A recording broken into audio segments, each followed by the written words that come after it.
So if you scan the macroeconomic headlines on, any given Tuesday, you are practically guaranteed to see two very specific, localized panics dominating the global Oh, conversation. yeah. No. Constantly. Like the first one is demographic collapse. It's this terrifying reality of top-heavy aging populations.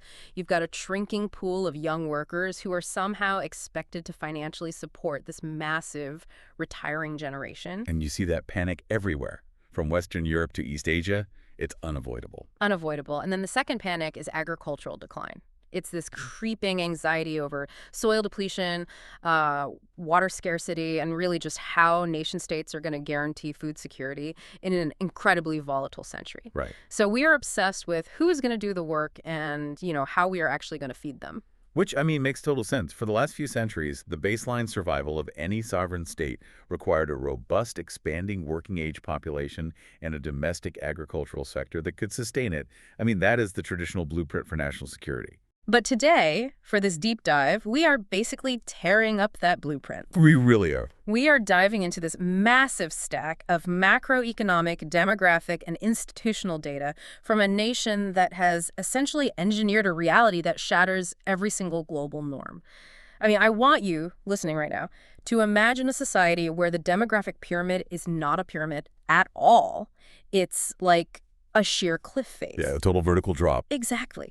Imagine a country where the prime working age population, so people between 15 and 64 years old, makes up an astonishing 83.2% of the total population. It's a statistical anomaly that forces you to recalibrate your entire understanding of human geography.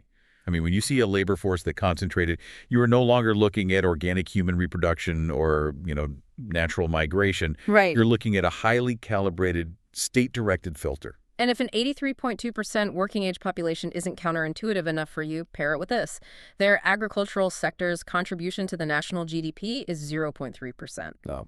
Yeah, 0.3.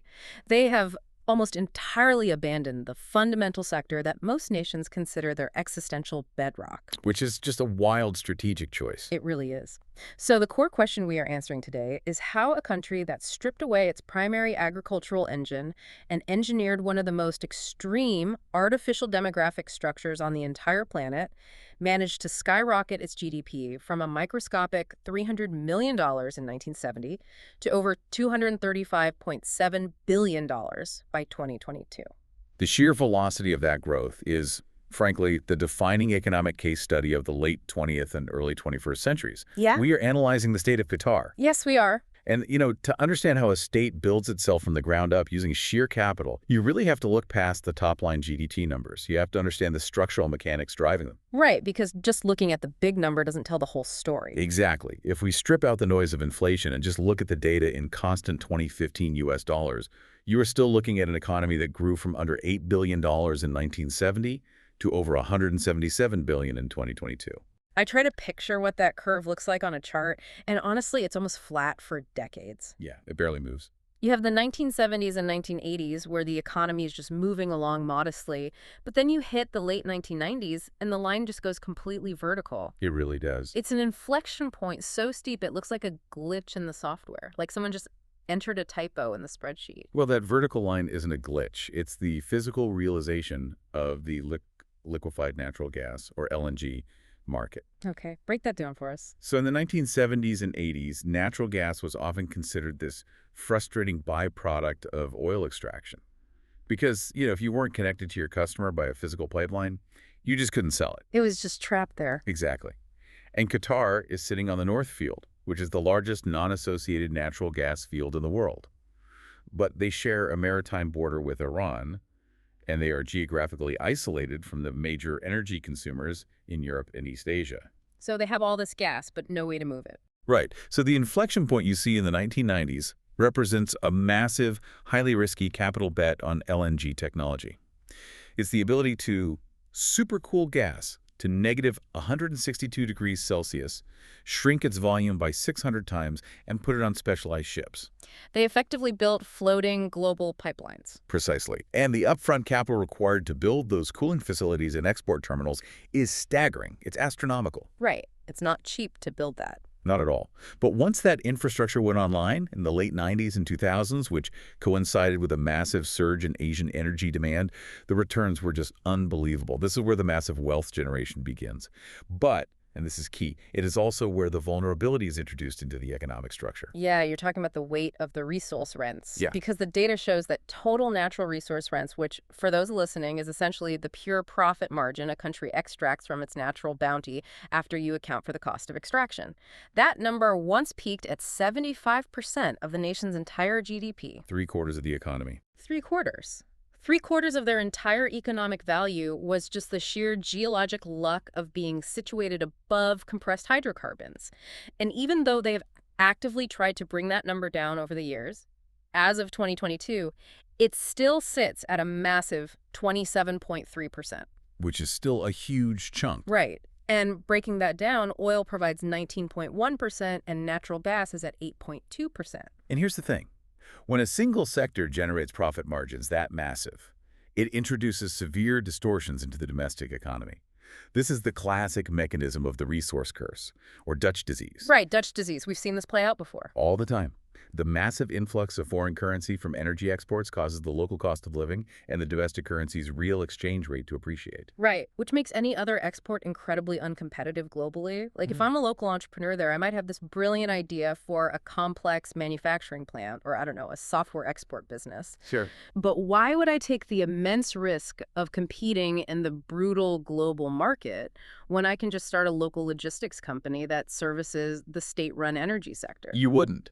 The margins in the energy orbit are so high, they'd create an economic gravity well. Everything just gets sucked in. It alters the entire incentive structure of this society, doesn't it? Absolutely. Capital, government subsidies, and top-tier domestic talent all flow toward the point of least resistance and highest reward. Which perfectly explains that 0.3% agricultural anomaly we mentioned at the top. Yes, exactly. Because if your energy sector is throwing off billions in surplus cash, and your geography consists of an arid desert environment with rapidly depleting ancient aquifers, attempting to force large-scale domestic agriculture is an irrational allocation of resources. It would be incredibly inefficient. You would be burning massive amounts of energy to desalinate water just to grow a marginal amount of wheat. Right. So instead, they essentially outsource their agricultural sector to the global market. They just buy food security from abroad, and it's funded entirely by LNG. It is a calculated trade-off. They abandon the inefficient, water-intensive sector and lean entirely into the highly profitable industrial and construction sectors. Look at the data for 2022. Industry, which includes all of that massive infrastructure, construction, and energy processing, accounts for an overwhelming 68.4% of GDP. That is massive. It is. And services fluctuate around the 40% mark historically. It really paints a picture of a highly specialized, almost somewhat deformed economic organism. That's a good way to put it. Imagine a professional arm wrestler, right? Their right arm, which is the energy and construction sector, is massive. It's vascular. It's capable of overpowering almost any competitor on the planet. Right. But their left arm, agriculture and diversified manufacturing, is completely atrophied. It is practically non-existent. But here is the flaw in that specialization. If global energy demand shifts, or, the world accelerates its decarbonization targets, and that right arm gets injured, the organism has no baseline self-sufficiency to fall back on. Exactly. Can an economy actually pivot when 68% of its value add is locked into heavy industry and its internal sustenance relies completely on global trade? Well, the structural data suggests that the leadership is deeply, deeply aware of this vulnerability. Because to build out from that reliance, to even attempt to create new sectors like advanced finance or global aviation or tourism, you have to physically build the infrastructure first. Right, you can't just will it into existence. No, you need ports, highways, fiber optic networks, entirely new cities. Yeah. And that requires a volume of physical labor that a native population of a few 100,000 people simply cannot provide. Which forces the state into the most aggressive demographic engineering project on the planet. Yes. Let's look at the sheer physics of this population surge because the numbers are just mind-bending. In 1990, the total population was roughly 476,000 people. By 2022, it surged to almost 2.7 million. It's exponential. And the population density went from 3.4 people per square kilometer in 1961 to over 243 people per square kilometer. You are literally watching a nation state spawn a metropolis out of the sand in a single generation. And the mechanism behind this growth is what separates it from historical population booms in places like, the United States during the Industrial Revolution. How so? Well, this is an organic migration driven by the promise of permanent settlement. This is the kafala system, or similar visa sponsorship architectures, operating at a macroeconomic scale. The state is importing prime-age labor, specifically for predetermined projects. So that explains the 83.2% working age figure. Exactly. We established that the middle of their demographic structure is incredibly bloated, but the real shock comes when you look at the dependency ratios. I mean, the child dependency ratio, which is the proportion of youth under 15 compared to the working age population, is roughly 18%. And the elderly dependency ratio is an almost invisible 2%. 2%. It's almost unheard of. Right. I mean, think about the existential dread in Europe right now over funding public pensions and elder care. Here, that financial burden effectively doesn't exist. Because by tying residency strictly to active employment contracts, the state has entirely decoupled the economic output of a laborer from the long-term societal maintenance costs that typically accompany them. So if a worker arrives at age 25 and leaves at age 55, The host country extracts 30 years of their absolute peak physical and economic productivity.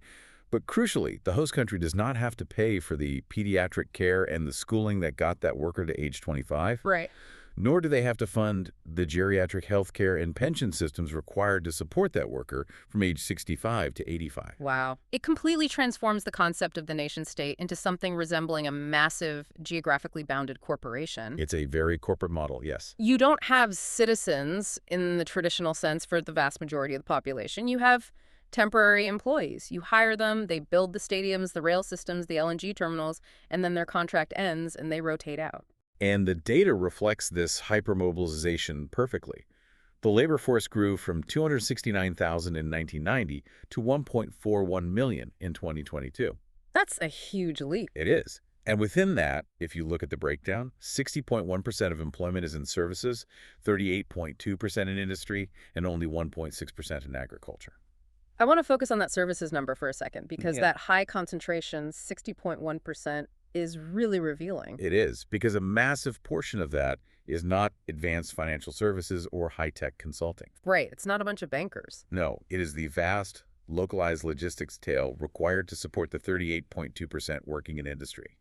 It's retail, it's transportation, food service, facility maintenance. The service sector is essentially servicing the builders. But that implies a terrifying fragility, doesn't it? I mean, if this population is entirely purpose-built to construct the physical shell of the state, what happens when the shell is finished? That is the multi-billion-dollar question. Because the stadiums are built, the metro is running, the skyline is basically complete. If the heavy construction stops, the visas expire. And if 500,000 construction workers suddenly leave, you don't just lose the builders. No, the ripple effect is huge. The grocery stores that sold them food go bankrupt. The local real estate market that rented them apartments collapses. The public transit systems lose their ridership. The entire localized service economy could artificially shrink overnight. It is the inherent risk of a pulse-driven economy.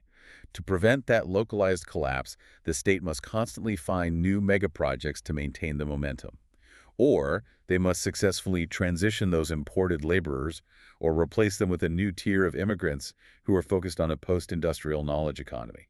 But you cannot simply reassign a temporary physical laborer who pours concrete to become a data scientist or a biochemical researcher. No, you can't. It's an entirely different skill set. Which means the future of the state cannot rely on imported muscle forever. It has to rely on domestic brains. If you want to escape the gravity of the resource curse and build a genuine 21st century knowledge economy, you need a highly educated native population to anchor it.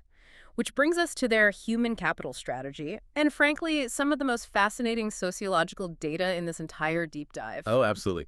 The standard metric economists use to measure this transition is the Human Capital Index, or HCI. Okay, let's explain what that is for the listeners. So the HCI calculates the expected productivity of a child born today, assuming that the current baseline of health and educational infrastructure in their country remains constant. And the data shows their HCI has climbed from 0.59 to roughly 0.64. Let's unpack the mechanics of that 0.64 score because it sounds a bit abstract. Sure.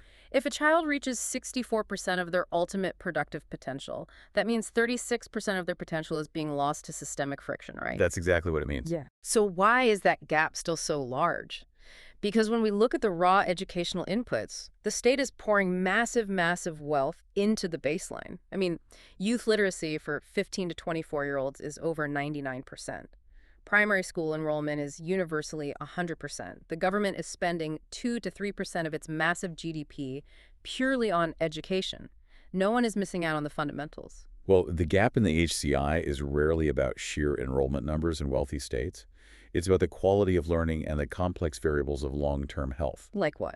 like non-communicable diseases, Yeah. diabetes, heart disease, which are very prevalent in highly urbanized, wealthy populations, and they cut into prime working years.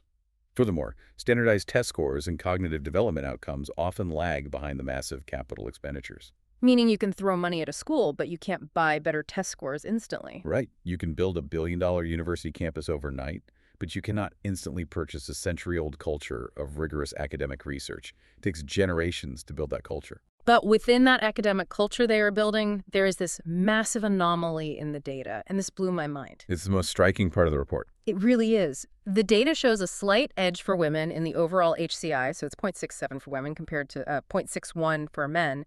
But when you look at higher education, it isn't a slight edge, it is a canyon. A massive divide. The female gross tertiary enrollment rate is an overwhelming 77.3%. The male tertiary enrollment rate is a mere 16.4%. Women are pursuing university degrees at almost 4.7 times the rate of men. It's an incredible statistic. I want to push on this because from an outside perspective, if you don't know the region, one might assume a traditional conservative Gulf state would lean heavily patriarchal in its institutional structures.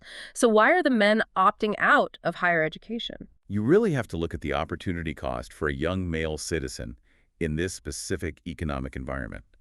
Because the state is so phenomenally wealthy, and because there is this strategic mandate to ensure native citizens occupy key security and bureaucratic roles, a 19-year-old Qatari male is presented with highly lucrative, immediate options. They don't need a degree to get rich. Exactly.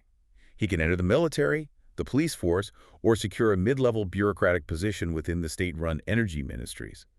These roles provide immense social prestige, untouchable job security, and excellent salaries right out of the gate. Wow. And crucially, they do not require the grueling, multi-year grind of achieving an advanced university degree. The economic system rationally incentivizes men to enter the workforce early. So the path of least resistance is literally coded in gold. It is. I mean, why spend 6 years studying applied mathematics when you can step into a prestigious, high-paying government role at 18? Exactly. Why would you? But for the women, that path is blocked. Those traditional security and heavy industry roles are heavily male-dominated. The state bureaucracy might be open to them in some ways, but the glass ceiling in those legacy sectors is thick. Very thick. So the women look at the board and they realize the academic sphere is their unobstructed highway to power. And exactly the opposite of a barrier. The state actively subsidizes and encourages female participation in higher education. They have partnered with elite global universities to build local campuses, which entirely removes the cultural or geographical friction of having to travel abroad for a world-class degree. They bring the Ivy League to them. They do. And the women are seizing this infrastructure. They are dominating engineering, medicine, international law, data science. I look at this dynamic and I see the accidental creation of a stealth matriarchy. A stealth matriarchy. I like that phrase. Well, think about it. Fast forward 15 or 20 years. The global economy is heavily decarbonized. The legacy physical systems, the oil rigs, the internal combustion logistics, the bloated traditional bureaucracies, those sectors will inevitably shrink in relevance. That's the global trend, yeah. Right. So the men who skipped higher education to manage those sectors will find their leverage diminishing. Meanwhile, the cutting-edge sectors, artificial intelligence, biotech, advanced diplomacy, complex financial structuring, those will be entirely dominated by the 77% of women who hold the advanced degrees. It's a fascinating projection. By simply following the rational economic incentives of today, the state is organically building a post-oil future where the entire knowledge economy is female-led. And it is arguably their most robust defense against the eventual decline of energy rents, because the physical labor force is transient, right? Like they just leave when the visas expire. Exactly. And the male citizen workforce is concentrated in the very sectors the country needs to diversify away from. The highly educated female demographic is therefore the most stable, deeply rooted intellectual asset the state currently possesses. But highly educated data scientists and researchers cannot operate in a vacuum. I mean, you can have the smartest workforce on the planet, but if they are geographically isolated on a peninsula in the Gulf, they are useless to the global knowledge economy. They need a bridge to the rest of the world. Which is why the third pillar of their transformation is this hyper-aggressive build-out of digital and physical connectivity. The infrastructure data is just as exponential as the GDP data we talked about earlier. It's staggering. In the 1990s, internet usage was practically 0%. Zero. Zero. By 2022, it reached a saturation point of 99.6%. But the physical logistics are even more mind-blowing to me. Air freight skyrocketed from 469 million ton kilometers in 2004 to over 15.8 billion ton kilometers by 2022. They didn't just build an airport. They built a global transit hub designed to make their geography the center of the map. Exactly. And the trade data shows an incredibly intentional pivot. Historically, merchandise trade often exceeded 100% of their GDP, which is crazy on its own. But the destination of those exports has shifted aggressively toward East Asia and the Pacific. That's a crucial detail. Exports to that region grew from 11% in 1990 to over 25% recently. Well, the pivot to Asia is a structural hedge. As Western economies push heavily into renewables and domestic energy independence, East Asia represents the fastest growing base of energy consumers on the planet. Right, they need the power to build. Exactly. So by binding their LNG exports to Asian industrialization, Qatar secures the long-term cash flow required to fund the domestic transition we've been discussing. They are acting as the battery for Asian manufacturing. The battery for Asian manufacturing, that's perfectly put. But running a global logistics empire, negotiating these massive long-term energy contracts, and managing a transient population of 2 million laborers, that requires an incredibly specific type of governance. It does. It requires tight control. You need a system that can execute complex mega projects without getting bogged down in red tape, but you also need to maintain strict order. Which brings us to the World Governance Indicators, or WGI, and the data here reveals a massive contradiction. The WGI metrics are so interesting because they provide a clear numerical picture of how this state functions on a purely operational level. Let's look at the numbers. When you look at the metric for control of corruption, they sit at an incredibly high 81.1 percentile globally. Which is excellent. Yeah, and regulatory quality is also stellar, matching it at the 81.1 percentile. That means when the leadership allocates $10 billion to build a new port, the port gets built on time. Right, the capital isn't siphoned off by mid-level graft. The supply chains are secure, and the regulations are enforced with absolute clarity. But then you look at the metric for voice and accountability, and it plummets to the 22.5th percentile. Two metrics sky high, one metric near the bottom. It perfectly illustrates the mechanical trade-offs of an elite, top-down governance model. The high scores in regulatory quality and corruption control are achieved precisely because the decision-making circle is extremely tight. There's no committee to argue with. Exactly. When an autocratic or monarchical structure relies on technocrats to execute a vision, they can bypass the endless legislative debates, lobbying, and bureaucratic friction that typically slow down infrastructure projects in traditional democracies. They achieve incredible velocity. Yes. But the inherent cost of that velocity is the suppression of broad civic participation. The public does not have a structural mechanism to challenge the direction of the state. I think of it like a highly advanced computer operating system. It is closed source and strictly managed by a central developer. Because it's closed, there is virtually no malware. That's the control of corruption. Right. The code executes flawlessly without crashing. That's the regulatory quality. It runs incredibly fast. But the users interacting with the OS have absolutely no admin rights. Not at all. They can't rewrite the code, they can't change the interface, and they certainly don't get to vote on the next software update. It works beautifully as long as you agree with exactly what the developer wants to build. That's a great analogy. And right now, what the developer is building requires an immense amount of physical combustion. The operational efficiency of this system is deeply, inextricably tied to its environmental footprint.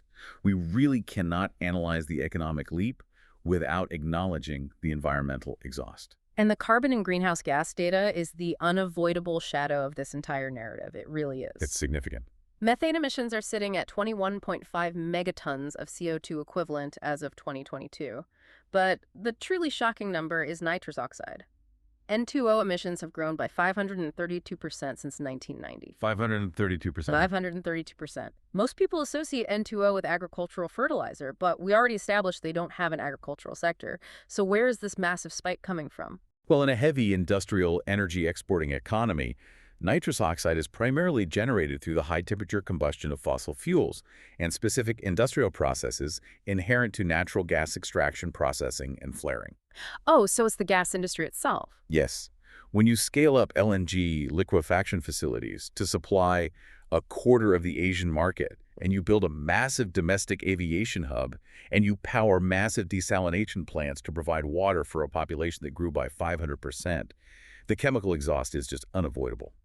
The energy intensity of the economy is structurally locked at a very high level. Which introduces the final looming threat to this entire economic model. Because if the global community actually begins to rigorously enforce carbon pricing, or if massive trading blocs like the EU impose severe carbon border adjustment mechanisms. The tax on that exhaust becomes astronomical. Right. This highly efficient wealth-generating operating system suddenly faces massive international penalties. They are wealthy enough to absorb the initial shocks, sure, but you cannot perpetually outspend a global shift in energy consumption. You can't. Navigating that environmental tab while attempting to maintain the economic momentum required to keep their transient population employed and their domestic population wealthy is the defining puzzle of their next 2 decades. So we have pulled apart the mechanics of the money, the demographics, the education, and the infrastructure. As we look at the trajectory toward 2030, how do we synthesize all of these contradictory forces? Let's map out the last mile of this structural transformation. Let's do it. What are the takeaways for the listener? There are 4 structural realities the state must balance simultaneously. First, the economic engine. The natural gas rents are still flowing, and the pivot to Asia secures near-term revenue.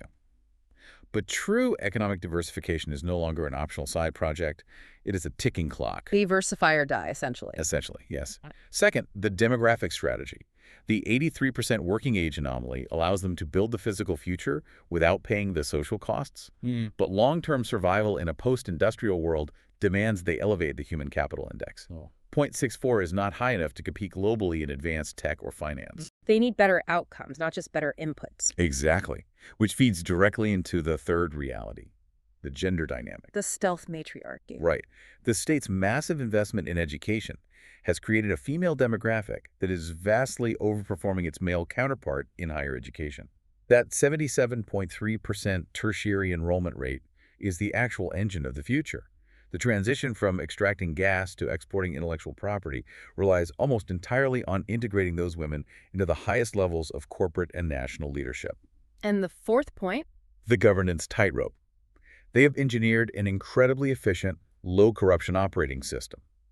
But as you build a highly educated, deeply wealthy native population, the historical trend suggests that population will eventually demand more than just economic security. Will demand civic participation. They will. Balancing top-down velocity with the rising demand for voice and accountability will be incredibly delicate. This is why analyzing this specific nation is so valuable, you know? It serves as a real-time, high-stakes laboratory for modern statecraft. It really does. It forces us to test the limits of capital. Can unlimited wealth artificially compress centuries of organic economic evolution into a few decades? Can a state effectively buy its way out of the resource curse if it is disciplined enough with its infrastructure and educational investments? It is the ultimate test of top-down engineering versus organic societal growth. And as we wrap up, I want to leave you, the listener, with one final thought to process. We just detailed how the legacy systems of this nation, the physical extraction of energy, the military, the traditional bureaucratic hierarchies, are predominantly staffed by men who bypassed university for immediate economic reward. Right. But the future systems, the research labs, the international legal strategy, the advanced medical infrastructure, are being populated by women holding advanced degrees. The data is clear on that. So if the transition away from fossil fuels inevitably shrinks the power and relevance of those legacy physical sectors, it will also shrink the economic leverage of the men within them. The power will naturally migrate to the knowledge centers. It has to. Based purely on the trajectory of the data, The end of the oil age might not just force an economic pivot. It might organically transform one of the most traditionally conservative states in the Gulf into the most formidable, female-led knowledge economy on the planet. The architecture for that exact future is already written into the demographics. It's all right there in the numbers. Keep looking past the headlines and never stop questioning the mechanisms behind the data. We'll see you on the next deep dive.